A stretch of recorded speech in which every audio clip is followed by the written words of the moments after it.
Nanakot. Araw namin. Kumain lang siya. Bago po ang lahat, we would like to greet you a happy 45th anniversary. Yes!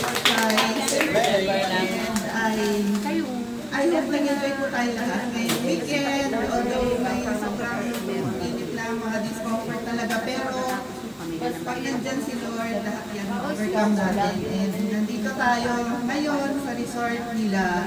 Brother Eds, thank you po for your generosity and sa family nila. Thank you so much. Ayan. And for Father's Day, Happy Father's Day po sa lahat ng mga tatay na nandito. And sa aking father sa family.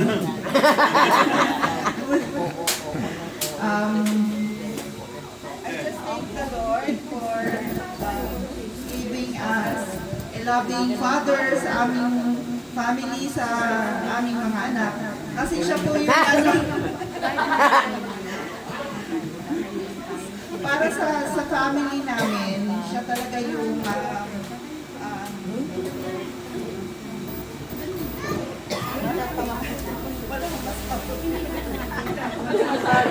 walang masabi. Thank you lang, and thank you Lord for a loving father to our children, and who gives us yung strength and yung faith kay Lord, strong faithfulness mo sa pagsiserve kay Lord na naging good example para sa aming mga anak. Siguro kaya na-inspire din yung aming mga anak na maging closer to God, lalo na yung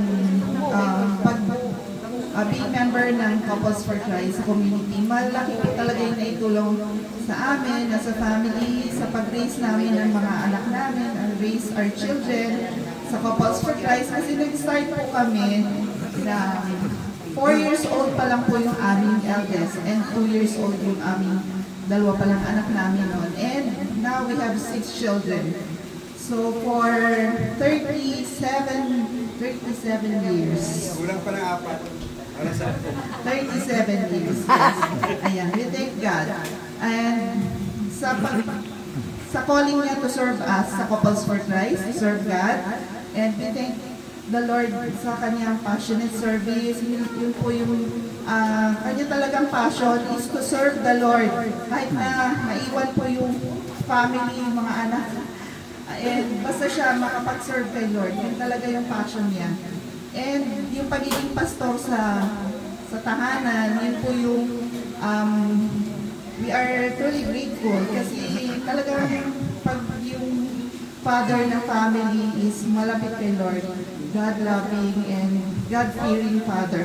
Talagang yung mga anak is nalilid niya talaga sa values and virtues na kahit po yung nasa paligid, na maraming mga influence sa paligid, yung mga bata, pero pag sa tahanan, nag-umpisa po yung mga values and virtues na ituturo natin, ay malilid natin sila kay Lord at alam natin na tama yung kanilang tinatahak. Although hindi po kami perfect family, may mga pasaway din po kami mga anak.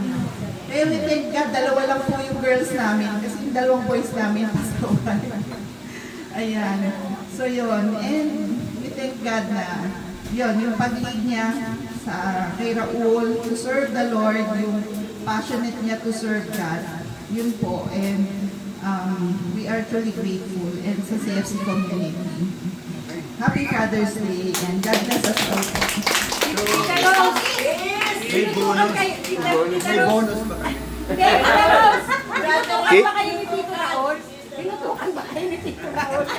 Kiss! Kiss! Yung pagiging salesman niya, ginamit niya kay Lord sa sales ko.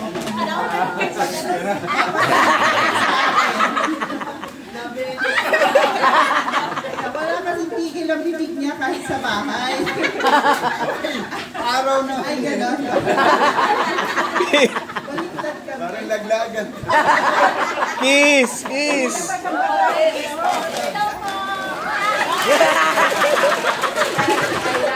Dapat po